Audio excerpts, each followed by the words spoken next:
Assalamualaikum warahmatullahi wabarakatuh. Innal hamdalillah nahmadu wa nasta'inu wa nastaghfiruh wa na'udzu billahi min syururi anfusina wa min sayyiati a'malina may yahdihillahu fala mudhillalah wa may yudlil fala hadiyalah. Asyhadu an la ilaha illallah wa la syarikalah wa asyhadu anna Muhammadan abduhu wa rasuluhu la nabiyya ba'dah. Jemaah salat tarawih yang insyaallah dirahmati Allah, saya mengajak kita sekalian untuk senantiasa banyak bersyukur kepada Allah, oleh karena pada malam hari ini kita masih dicurahai berbagai nikmat. Juga banyak bersalawat kepada baginda Nabi Muhammad sallallahu alaihi wasallam. Allahumma shalli ala sayyidina Muhammadin wa ali Muhammad. Baik, pada kesempatan ini perkenankan saya mengangkat suatu hal yang bukan berarti tidak ada hubungannya dengan bulan suci Ramadan, seperti dibacakan tadi oleh protokol, meningkatkan kepedulian terhadap sesama. Ini sih sebenarnya selalu kita lakukan setiap saat, tapi mari kita tingkatkan, yaitu mengenai pelaksanaan kegiatan donor darah kita pada malam hari ini. Itu adalah bagian dari kepedulian. Oleh karena itu banyak dalil yang mendukung bahwasanya pelaksanaan donor darah itu meskipun tidak identik dengan yang dilakukan oleh baginda Muhammad SAW, itu sudah ada dengan istilah bekam. Ya, memang kita hidup sekarang ini banyak kias. Jadi salah satu sumber hukum Islam itu adalah kias, menyamakan sesuatu yang hampir sama. Pada zaman Nabi, di bulan suci Ramadan itu juga dianjurkan berbekam. Oleh karena itu kegiatan donor darah di bulan suci Ramadan itu sangat dianjurkan. Darah yang kita sumbangkan kepada sesama itu adalah bagian dari kepedulian kita. Jadi tidak persis sama, oleh karena ketika dibekam itu darah menjadi limbah. Ya. Namun sekarang justru kita manfaatkan kepada orang lain, sesama yang membutuhkan. Ya. Nah, kita lihat bagaimana kisah-kisah atau hadis Nabi menyangkut hal itu. Ya.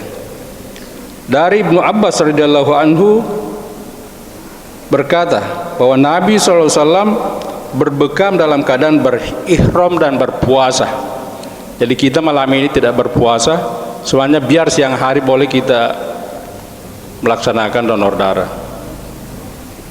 Hadis tersebut menyatakan bahwa Rasulullah sendiri pernah melakukan bekam ketika beliau sedang berpuasa. Hal tersebut sama saja dengan donor darah. Jadi memang ada juga dokter yang menganjurkan bahwa malam hari itu lebih bagus. Dan saya sudah pernah juga ketika ada keluarganya Pak Haji Arif, ya jam 10 lewat baru diambil darah di Palmera, oleh karena dia mendesak. Nah, kemudian menurut ulama, Anas bin Malik radhiyallahu anhu ditanya, apakah kalian tidak menyukai berbekam bagi orang berpuasa? Beliau berkata, tidak, kecuali jika bisa menyebabkan lemah. Jadi ini dalil kedua, ini menunjukkan bahwa kalau fisik kita mampu, itu berarti tetap sangat dianjurkan untuk kegiatan donor darah. Ya. Kemudian Nabi SAW memberi keringanan rukso bagi orang yang berpuasa untuk mencium istri dan berbekam. Jadi boleh dicium istri ketika kita berpuasa. Itu adalah rukso. Tapi jangan selalu juga ya. Itu menunjukkan bahwa Nabi kita terbuka terhadap hal-hal yang memang tidak membatalkan puasa. Kemudian bagaimana pandangan Majelis Ulama Indonesia terkait dengan donor darah, utamanya di bulan suci Ramadan? Tahun 2000 dia juga keluarkan fatwa bahwa itu boleh, kecuali kalau kegiatan donor darah itu menyebabkan tubuh kita lemah sehingga harus membatalkan puasa, itu yang tidak boleh kita lakukan. Jadi selama kemampuan seseorang menahan dari hal-hal yang membatalkan puasa, Majelis Ulama juga sangat memberikan dukungan terhadap hal itu. Nah, bagaimana manfaat donor darah? Sangat banyak, ada beberapa. Nah, di dalam Al-Quran Allah berfirman, A'udzubillahi minasyaitonirrajim, wa man ahyaha faka'annama ahyan nasa jami'a. Ini surah Al-Maidah ayat 32. Dan siapa yang menyelamatkan satu manusia, satu saja manusia. Kemarin saya katakan kalau kita berdonor mungkin 3 orang bisa kita selamatkan. Maka seakan-akan ia telah menyelamatkan seluruh manusia. Jadi ini ayat ini bukan ayat ini yang menjelaskan. Kemudian di ayat lain surah Ar-Rahman ayat 60, hal jazaul insanu illal ihsan. Tidak ada balasan untuk kebaikan selain kebaikan pula. Jadi bagi yang mendonorkan darahnya pada hari ini dan memang layak diambil darahnya untuk orang lain, itu pastilah berbuat kebaikan. Nah, apa manfaat bagi si pendonor? Tadi saya katakan untuk orang lain pasti bermanfaat. Bagi si pendonor banyak manfaatnya. Yang pertama, mengurangi stres. Jadi kalau ada orang stres, pergi maki donor darah. Karena donor darah merupakan suatu tindakan yang mulia, bisa membantu menyelamatkan jiwa atau nyawa seseorang. Kemudian yang kedua, mengurangi kelebihan zat besi. Bagi seseorang berkelebihan zat besi, rutin mendonorkan darah dapat mengurangi risiko diabetes. Selanjutnya, yang ketiga, menurunkan risiko penyakit jantung. Ini bagi perempuan, saya laki-laki juga ini. Pada tahun 2019, para peneliti menganalisis data dari hampir 160.000 wanita yang telah mendonorkan darah selama 10 tahun atau lebih. Nah, oleh peneliti disimpulkan bahwa donor darah menawarkan efek perlindungan jangka panjang. Donor darah frekuensi tinggi melawan penyakit kardiovaskuler atau jantung. Jadi dengan melakukan donor darah, otomatis sirkulasi darah akan menjadi lebih lancar, lebih baik. Jantung akan terlatih untuk terus memompa darah sehingga dapat meningkatkan zat besi dalam darah dan menjadikan tubuh lebih sehat. Dan itu tadi bisa menghindari kita untuk penyakit jantung. Kemudian membakar kalori. Ketika darah yang didonorkan misalnya sebanyak 450 ml, maka akan kehilangan sekitar 650 kalori. Nah, selanjutnya, manfaat dari kegiatan donor darah yang kita akan lakukan sebentar, bisa menurunkan risiko kanker.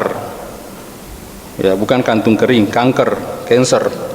Selain membantu membakar kalori, mendonorkan darah pun dapat menurunkan risiko terjadinya kanker, termasuk kanker hati, paru-paru, usus besar, perut, dan kanker tenggorokan. Selanjutnya, meningkatkan produksi darah. Pasti kita bilang, kenapa diambil darah justru meningkat produksinya? Manfaat mendonorkan darah secara terus teratur dapat membantu merangsang produksi sel-sel darah baru. Proses mendonorkan darah akan membantu tubuh tetap sehat dan bekerja lebih efisien. Nah, selanjutnya ini yang sangat penting, kalau kita selalu donor darah, pikiran lebih stabil. Mendonorkan darah secara rutin dapat membantu menjaga pikiran tetap stabil.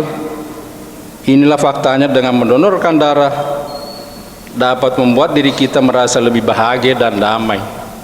Jadi membantu sesama itu kita lebih senang dan damai. Bahagia karena dapat menolong sesama, dan damai dengan tubuh sendiri ternyata juga dapat meningkatkan kesehatan secara psikologis. Kemudian ini juga yang cukup penting, bagian dari periksa kesehatan. Jadi mendonorkan darah juga dapat digunakan sebagai uji pemeriksaan kesehatan diri sendiri.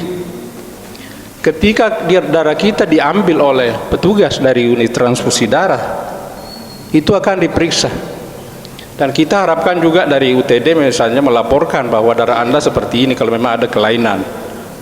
Ya, jadi jangan langsung dibuang, tetapi ada laporan bahwa ada gejala darah Anda mengandung ini. Makanya ada data di kantong darah yang diambil. Nah, ketika darah berada dalam kantong darah dan diperiksa di laboratorium, maka tim medis akan melihat apakah kita menderita suatu penyakit tertentu atau tidak. Sebab jika kita negatif dari segala jenis penyakit, maka darah yang kita sumbangkan itu bermanfaat untuk sesama. Ya.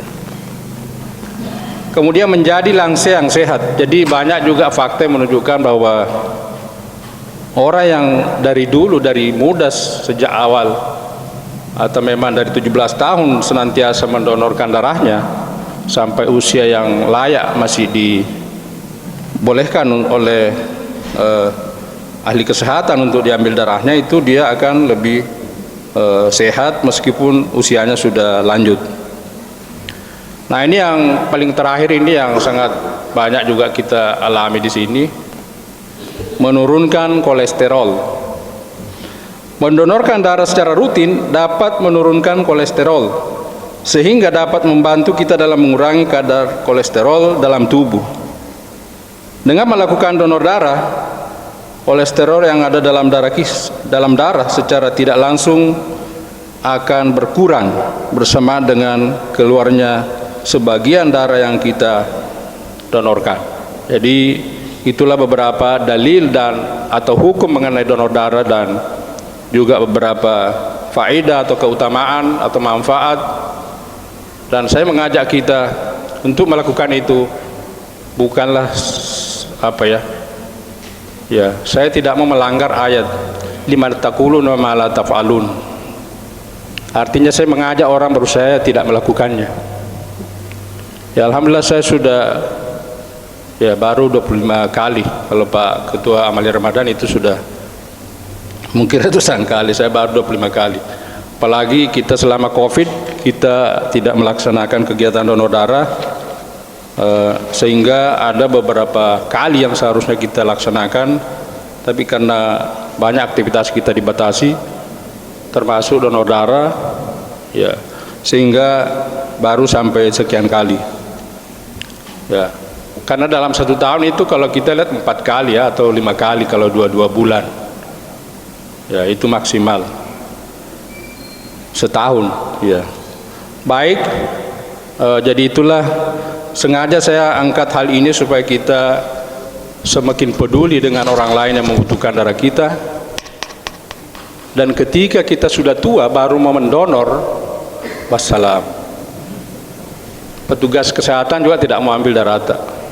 Makanya dari muda Anda harus bersedia mendonorkan darahnya. Ketika sudah expired baru mau donorkan, tidak ada orang mau terima. Di situ petugas juga menolak dan tidak bisa, Pak. Bahkan ada di sini dulu, seandainya tadi kubohong itu dokter, baru sekian umurku. Sebelah bila anaknya jangki, Pak.